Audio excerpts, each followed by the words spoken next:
皆さんこんにちは。東京ベジライフのなつきです。今日は2022年版食べ物との付き合い方というテーマで、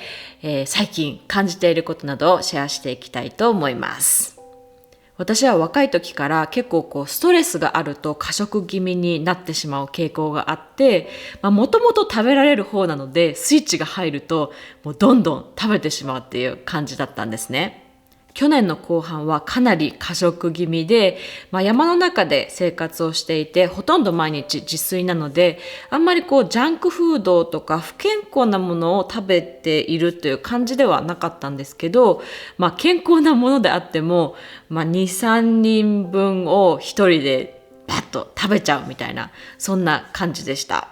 恐ろしくて、実は今も体重計に乗れてなくて、最後に体重計に乗ったのいつかなっていう感じなんですけど、どんどん顔も丸くなっていって、体型とかもね変わっていって、で、動画を撮りながらというか、動画を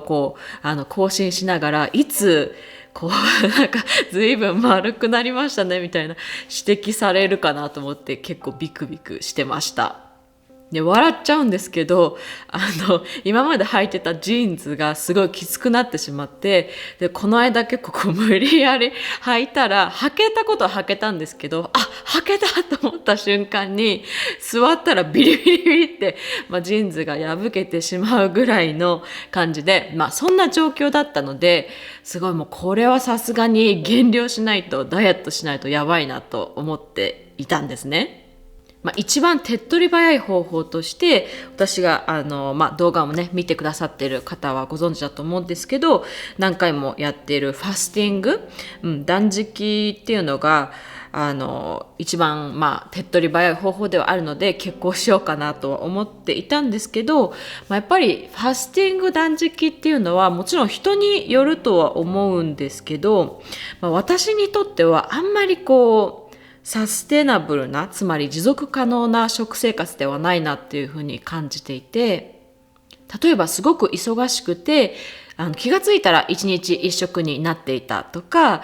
食事と食事の間隔を無理せずに空けられるっていうことであれば全然いいと思うんですけど、私の場合はやっぱり食べることが好きで、あとお料理を作ってそれをレシピにして配信するっていうことをしているので、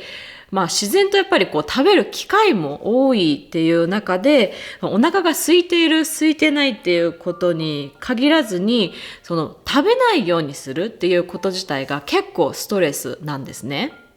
そもそもストレスがあって食べてしまうっていう状況なのに、また食べないようにするっていうストレスを自分に与えることで、3日とかね無理して断食をして減量するっていうことはできると思うんですけど、その後絶対やっぱりリバウンドをしてしまうだろうし、あと健康的な食べ物の付き合い方っていうのをちゃんと見つけない限り、適正体重であったり必要な分だけ食べるっていう健康的な食生活が続けられない、持続可能ではない、つまりサステナブルではないなっていうふうにすごい思いました。で、自分にとってのサステナブルな食生活ってなんだろうなってすごい考えていた時に、たまたま先月友達が年末ですごい忙しくて、でちゃんとあんまりご飯とかも食べてないような感じだったので、何か健康的なものを食べさせてあげたいなと思って、で野菜がたっぷり入った餃子を作っていたんですね。でその餃子を作りながら、ふとこんな風に真心を込めて、誰かのためにお料理するって、お料理したのっていつぶりだろうなっていう風に思って、で、普段毎日ね自炊はしているんですけれども、自分のために本当に適当な雑なものしか、作っていなかったので、餃子に何を入れようかなって考えながら買い物をしたり、あと野菜をね、当たり前なんですけどそれぞれ違う大きさに切ったりとか、あとキャベツの水切りとか豆腐のからいりとか、その具材の下処理をしたりとか、餃子を一つ一つ包んでいたら、本当にねそれだけですごく癒されたんですね。餃子っていう最終的な成果物を得るっていう目的ではなくて、一つ一つ手間をかけて作り上げていくっていうプロセス、過程が本当にセラピーみたいな風に感じて、そこから少しずつ、毎日同じようなものを適当に作って食べるっていうのではなくて、ちゃんと献立を考えて、味付けを考えてご飯を作るっていうことをしたら、作る前は結構疲れてめんどくさいから嫌だなと思うんですけど、でも作り始めたらやっぱすごく癒されて、で食べる時も不思議と食べ過ぎるっていうことがあまりなくなって、適正量が食べられるようになってきました。ちゃんとお料理をすると食事が味わえるようになって、で忘れてしまっていた食べ物への感謝の気持ちっていうのも返ってきたんですね。でもう一つ、食べ物との付き合い方を考える上ですごく大きなきっかけになったのが、最近ネットフリックスで見た To the Bone という映画です。でこの映画は拒食症の女の子がグループホームに入所して治療していくっていう話で、主人公の女の子は食べる、飲み込むっていうことができないんですね。で食べ物を口に入れて噛むっていうことはできるんですけど、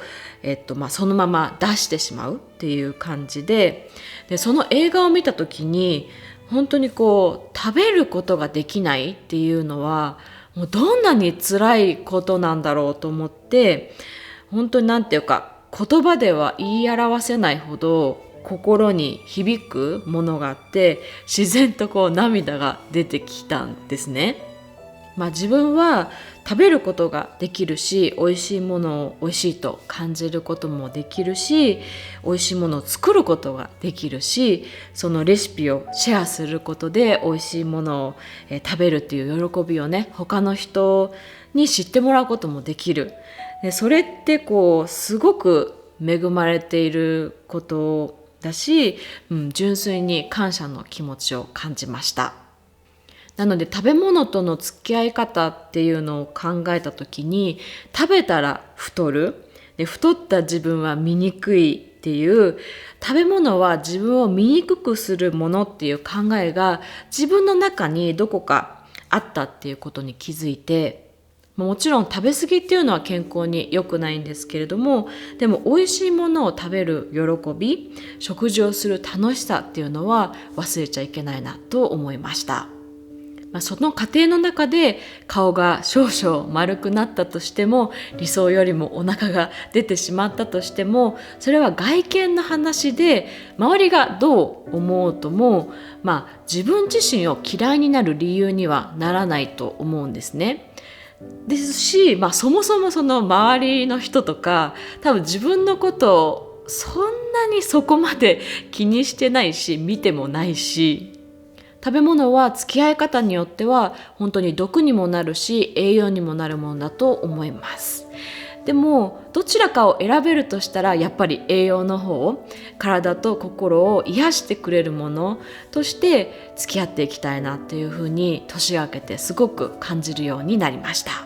なのでやはり食べ物に対して常に感謝の気持ちを持つこと、でポジティブな気持ちを持って接すれば、体も心も満たされて癒されて、体や心をいじめるような、傷つけるようなことにはならないと思うんですね。もちろん時としてストレスがあって食べ過ぎてしまう、飲み過ぎてしまうっていうことがあったとしても、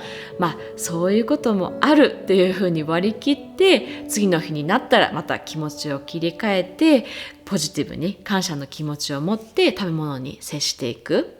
2022年はそれをとりあえず毎日やってみようかなと思うので、そんな食べ物との付き合い方についてまた進捗状況などご報告していければと思います。ということで今日は2022年版食べ物との付き合い方というテーマで、私が最近感じていることをシェアしていきました。